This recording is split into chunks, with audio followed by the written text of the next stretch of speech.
Live from the Hibbing Community College Theater in Hibbing, Minnesota, this is the Great Northern Radio Show on Northern Community Radio. When we did our first show, it was a pilot. Literally, the station was trying it out, and there was no assurance that it was going to go well at all. We had no idea whether it would be a disaster. I mean, it was one of the few times I went into something so big, not knowing at all what the result was going to be.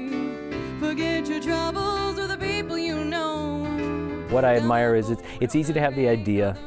It's hard to do it time after time after time after time.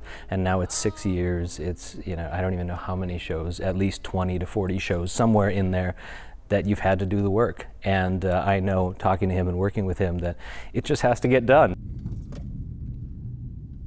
When I'm driving around, usually Hibbing to Grand Rapids or somewhere, some range town to some range town, I have these odd bits of time, and you gotta tuck in the work wherever you can.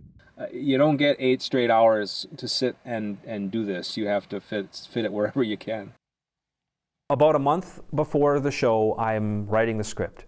And the script is a process that's about 70 pages, 6 to 7 sketches, 2 or 3 monologues, and then I figure out which music I'm going to include in the show.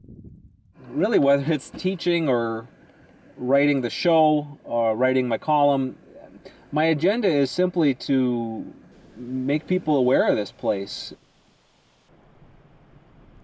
You can't help but know a little bit about the audience and the mindset, and just kind of have a feel for the area in an affectionate way, and in the sense that you can poke fun at it. My day job is as a historian doing museum exhibits up here at the Minnesota Discovery Center, so that informs it too, that it's grounded in an understanding of the history of the area. The few remaining traces of North Hibbing were slated for demolition, again in the name of mining. But the destruction can't erase multiple reports of mysterious hovering discs across the abandoned town site. The official explanation? It's a disc golf course. When he has Jason guest writing, they just do a great job taking the history and putting a fun spin on it. And I think that this script is one of the strongest. The one coming home to Hibbing, he does an amazing job. It's a parody of the History Channel that seems to get less and less about actual history and more far afield. And it's a great vehicle to talk about local history, in this case, the Hibbing High School. The castle in the woods stand as a proud reminder of a time when the ground shook with polka music and a mysterious architectural wonder was erected by someone, somehow. And I've gotten to know Aaron's writing on a different level. I knew him from years ago, and he was always a great writer, but to see him and his family develop with this project has been really special. And I just think he brings a hometown balance to big city funny. So we at the Great Northern Radio Show have a cure for what ails you, a dash of music, attempted comedy, stories from real people. After a while, you realize you're just a human, and it's all going to be all right.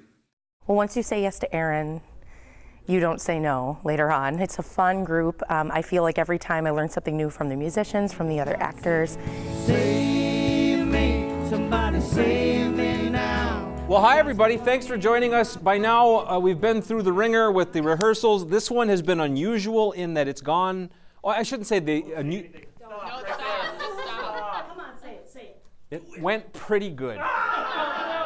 No, this is good. This has gone reasonably well. We feel really good about it. We think it's going to work, and we really appreciate all you being a part of this. 1:45, everybody be set and ready to go. Let's have a good show. Thanks for being here.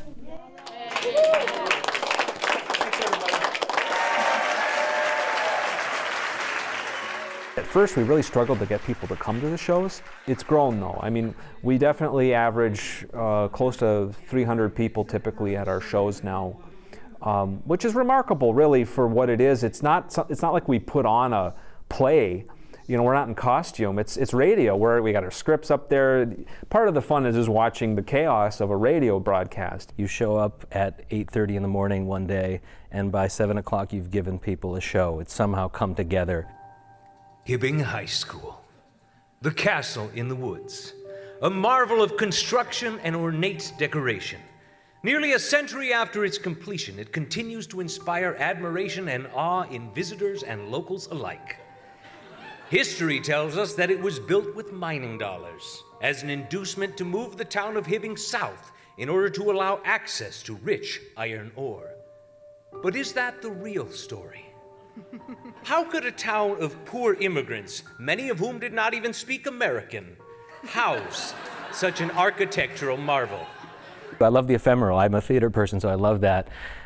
It's here and it's gone, and people can listen to it on the radio, and I love the idea that someone just sort of catches it in the air, and they may not know what it is, and that's great. And maybe by the end they will. So. There are some who believe that the official narrative hides a more troubling explanation. It's a cover-up.